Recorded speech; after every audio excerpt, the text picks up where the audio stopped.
אוקיי. ביאור משנה ב'. משנתנו היא המשך המשנה הקודמת. This Mishnah is a continuation of the previous Mishnah. והיא באה ללמד, it comes to teach, שמשום מעשה שהיה ביטלו את התחרות בריצה על הכבש. That it was true, that in the beginning it was the זריז מקדים, the one who gets there first, he does the job, but something happened, and then they said, no more running, no more race. והתקינו גורל גם לעבודת תרומת הדשן, כמו לשאר עבודת המקדש. And then they said, there's no more race, we're going to make this also in lottery. מעשה שהיו שניהם שווים ורוצים ועולים בכבש. So it happened to be that two people ran up the ramp at the same time. They were equal in speed. שני כהנים רצו כאחד בשווה כדי לזכור בתרומת הדשן. They wanted to do this service. ודחף אחד מהם את חברו, and one pushed his friend, ונפל ונשברה רגלו. He fell from the altar, from the top, and he broke his leg. וכיוון שראו בית דין שבאים לידי סכנה, the court says, look, this is, obviously it's going to happen. People are running like crazy to do the thing. This is what's going to happen. What do you expect? על ידי הריצה לכבש, people run like crazy on the ramp. What do you want to happen? It was waiting to happen anyway. התקינו שלא יהיו תורמים את המזבח. They decreed that they're not going to do this service, taking the ashes off the altar. שלא יזכה כהן ברד השן אלא בפיס. It says no more race, no more זריזים מקדימים. It has to go with lottery. בהגרבה בלבד. The whole thing has to go through lottery. כפי שביארנו במשנה הקודמת, like we explained in the previous Mishnah. ולא על ידי ריצה לכבש, not through a race. And we're going to learn, 4 פייסות היו שמה. There were 4 lotteries, actually, throughout the day. במקדש בכל יום. So in the temple, there used to be 4 lotteries every day. כלומר, שכל העבודות של המקדש היו נעשות על ידי פיס. All the services in the מקדש used to be by this lottery. ו4 פעמים ביום היו מתכנסים להגנעה. And 4 times a day, there used to be a lottery for different things, as we're going to see soon. Now, just by the way, a lot of people don't realize it. Most Kohanim did not even get a chance to work in the temple. Because if you think about it, everybody comes in, you've got, let's say, 20,000, that this is the week. Out of the 20,000, let's say 8,000 come in. Out of the 8,000, maybe 50 are going to be working that day. That's it. And the rest go home. And they come when? In another 24 weeks. In another 6 months. They do the lottery again. And by that time already, there's new guys that became 30, and your chance to do the lottery already is there. But we're talking about different lottery. Yeah, we're talking about the daily lotteries we're talking about. That's after the choice. So it was we're going to see the big one, and then the smaller kilu.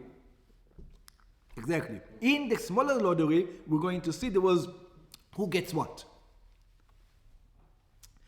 4 פסות היו שם במקדש כל היום, so there were 4 lotteries in the temple over there. But do remember that the Kohen, in the holidays, he used to come and do the service. Every Kohen. Like for example, I come to the temple in Sukkot. Yeah? I'm not going to go to the Kohen who's working over there and tell him, hey, do my sacrifice. He says, you're a Kohen, I don't have time for you. You saw how many Jews I have over here? Go do your own. So every Kohen would do the...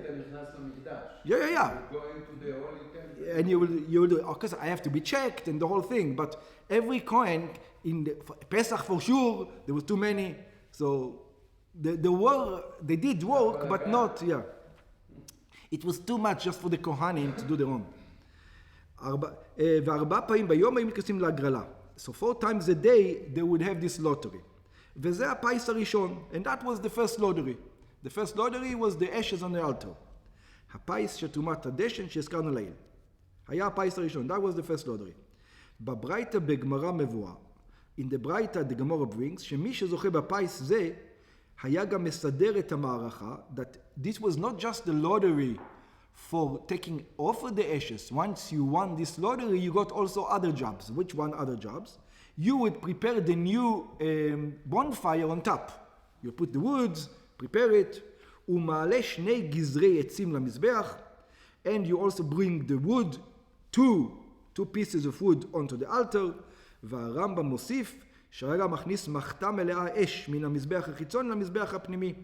And the Rambam says you would also take the coals from the outside altar into the inside altar.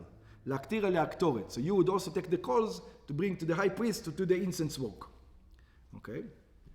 בעל תוספות יום טוב כותב, בעל תוספות יום טוב writes, שנראה לו לפרש שמדובר משנתנו על הפייסות שהיו במקדש, בכל יום ויום חוץ מיום הכיפורים. It says, this is what used to happen every day except Yom Kippur. Yom Kippur, who used to do that? The high priest. We already learned it. שהרי כל עבודת יום הכיפורים אינן כשרות אלא בכהן גדול. So we're going to see everything that we're discussing now, that was divided into so many people. We're going to see how many people used to do it soon. You know, all the work in Yom Kippur, who used to do everything? The high priest. Everything. Yeah? He used to do the high priest. כמו שהזכרנו בפרק הקודם. ובברייתא היא במסכת תוריות, you can see it in a ברייתא in the tractate תוריות, ומובאתי גם במסכתנו. And we're also going to learn this later on in our מסכת. וכן מובא בסליחה של מוסף יום כיפור המתחילה, אין איך אשא ראש וביטלו הבייסות בצום ומובחר. It says that in Yom Kippur there's no lotteries. Why there's no lotteries in Yom Kippur? Because in Yom Kippur there's no need for lotteries because the high priest gets everything. אבל בפיוט העבודה הזכיר את ארבע הפסיות אסתדרם, but in the song of the service he mentioned all the four lotteries. וכותב בעל המאור, and the בעל המאור writes, והווה יודע כי בעלי הקרובות שהכניסו ביותם בסדר עבודה, היום ארבע פייסות טעו כולם במשנתנו. They all had a mistake in our Mishnah. ולא הבינו כי הפייסות של משנתנו לשאר ימות השנה הם לא ליום הכיפורים. It says, this Mishnah shouldn't have been here. It has to do with any other day of the year, but except Yom Kippur. לפי שכל עבודת היום אינו כשרה לה בכהן גדול. But on Yom Kippur it wasn't done any of the lotteries because the high priest did it. אבל הרמב"ם, the Ramban, נחמונדיס, משיג על מאמר על בעל המאור בספר מלחמות השם, he disagrees. וכותב שאי אפשר שיטעו כל רבתנו בעלי הקרובות. He says, what are you talking about? You thinking the sages make mistakes? Yeah? If they put it there, there's a piyut, there's a song about it. These guys who wrote the songs know what they were doing. They're not children. ועוד שאם כן, it says, furthermore, פרק זה אין בו דבר מסדר היום. It says, according to that, then it doesn't describe at all the way it was done. ועוד האח שינו אותו סתם ולא פירשו שהדברים אמורים בשאר הימים חוץ ביום הכיפורים. And it says, it is impossible that they didn't tell you. They should have told you in the end of the Mishnah, hey, this is only for other days, not Yom Kippur. והעלה שהיו כל הרפסות אף ביום הכיפורים. And he says, no, the lotteries were even in Yom Kippur. ודעת הרמב"ם בפרק ד' לדבלוחות תורת יום הכיפורים שהיו הפסות, that there was the lottery. That's what the Rambam says. In other words, there was the lottery. It looks like it's. let me finish and then I will say. אבל יראה מלשונו של תרומת הדשן ודישון המזבח בלבד היה. That it was used for something else. The lottery was there, but it was used for other two things. You remember we had a disagreement if it was only the high priest can do dishun mizbeach or anybody else. So he says, if the high priest didn't want to do it, it was possible theoretically for somebody else to do it.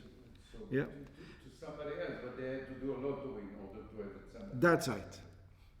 ועיין בתוספות יום טוב שמעריך בעניין הזה. תוספות יום explains it. It's actually, so there was a lottery not for the regular jobs, for other jobs. Okay. Would be Kohen